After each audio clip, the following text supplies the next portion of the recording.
نبی کریم صلی اللہ علیہ وسلم نے فرمایا ایک دن جنت اور جہنم کا آپس میں مباحثہ ہو گیا۔ جہنم کہنے لگی کہ میرے اندر جو لوگ آئیں گے نا وہ بڑے بڑے سردار، بڑے بڑے متکبر، بڑے بڑے جبار، بڑے بڑے لوگ آئیں گے، یہ میری شاید فضیلت ہے۔ تو جنت نے جواب میں کہا کہ میرے اندر تو غریب اور فقیر لوگ ہی آئیں گے، میرے اندر تو وہ لوگ آئیں گے جو دنیا میں بظاہر بڑے بڑے نہیں تھے، فقراء، مساکین، یتامہ، یہ اکثر ہوں گے۔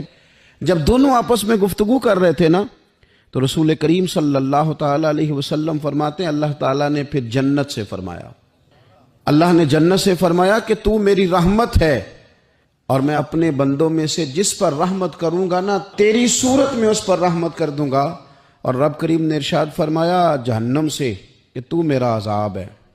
تو میں اپنے بندوں میں سے جس کو چاہوں گا تیرے ذریعے عذاب دے دوں گا، لیکن بھر میں تم دونوں کو ہی ڈالوں گا۔